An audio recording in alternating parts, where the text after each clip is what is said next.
Hey guys, my name is Tanner Clark, and today will be an informative speech about World War II. The Second World War can be looked back as caused by the Treaty of Versailles. Treaty of Versailles in 1918, which is the treaty that ended the First World War, basically blamed the Germans for the entire war and made them pay all reparations for any damages that was done. This made the German state go into a deep economic depression, and its depression was even further downhill whenever the Great Depression hit the entire world. Because of the Great Depression, Adolf Hitler and the Nazi Party were able to rise into power in Germany. Through this, they were able to go into a rearmament program of their military and air force. Also, they were able to remilitarize the zones of the Rhineland, Austria, and parts of Czechoslovakia. Also during this time was the Molotov and Ribbentrop Pact. This was a non-aggression pact between Germany and Russia. Also, it was a plan to divide Poland between the two countries whenever Germany invaded in 1939. Japan during this time was also gaining new land in the Pacific from China and other small countries in Asia. There are two major groups in this war.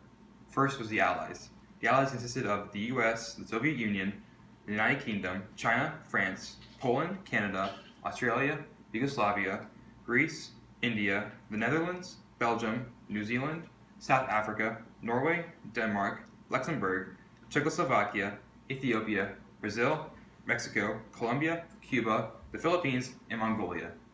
The Axis powers consisted of Germany, Italy, Japan, Hungary, Romania, and Thailand. The beginning of the Second World War was caused with a conflict between Finland and Russia. This was called the Winter War. Though only lasting for 5 months, the Finnish army were able to hold off the superior Russian army and only lose about 20 miles of land. Germany decided to invade Poland, Norway, and Denmark on September 1st, 1949. They were able to quickly defeat these foes using the Blitzkrieg tactic. First, sending in motorized vehicles such as tanks and airplanes, followed by the infantry to capture strategic points and positions. After this, the United Kingdom and France decided to declare war on Germany. After this, Germany decided to invade France, and using the same Blitzkrieg tactics, they were able to easily defeat the French and British armies. The Allied armies had to evacuate from Dunkirk and retreat back into Britain. After this, Germany decided that they wanted to go and invade Britain. Through Operation Sea Lion, they had first had to defeat the Royal Air Force, which was the English Air Force. Through the Battle of Britain, or the London Blitz, the Royal Air Force was able to defeat the superior German Luftwaffe, or the German Air Force. Because of the defeat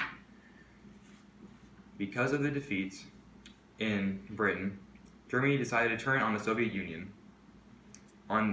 In 1941, Germany invaded the Soviet Union in Operation Barbarossa. In the first few months of the offensive, they gained hundreds of miles of land, but during the winter, they were bogged down because their automobiles were being frozen over.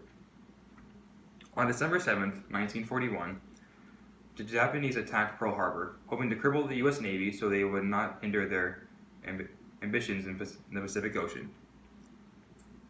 However, the U.S. fleet was able to escape this destruction, and the U.S. entered the war on the Allies, turning the tide of the war. The Allies decided to, later that year, invade North Africa, where they were able to defeat the German army led by Rommel, the Desert Fox.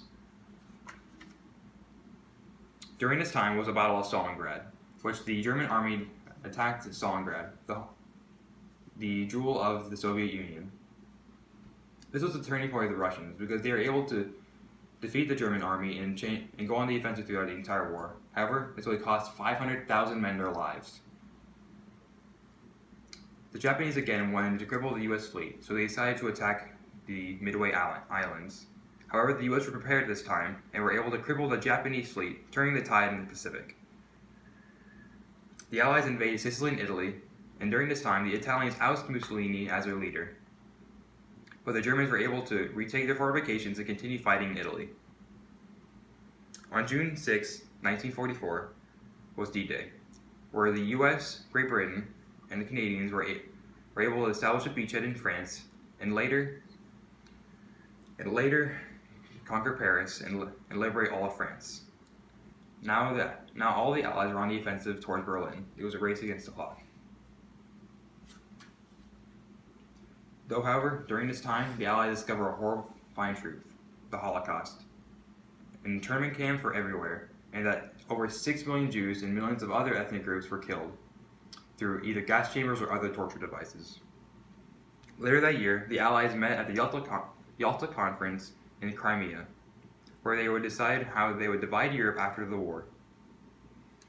As the Allies were enveloping Germany, the Russians were able to get to Berlin first.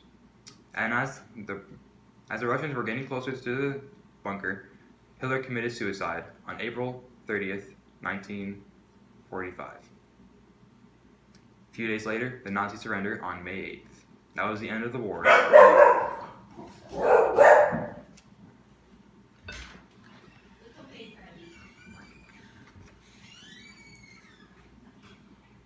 The Americans, though in the Pacific, were still fighting a war against Japan. And so, to avoid a mainland assault on Japan and save hundreds of thousands of lives, the Americans decided to drop 2 nuclear bombs on Hiroshima and Nagasaki, hoping that Japan will want to end the war. They did. And on August 15th, Japan surrendered, ending the war, ending the Second World War. There were millions of casualties throughout this war, and so many horrifying experiences. Over 25 million Soviet people were dead, 8 million German, almost 3 million Japanese, and almost 1 million combined British and American lives were lost. This is a horrifying and costly war. Hopefully, this will never happen again. Thank you for watching. Have a good day.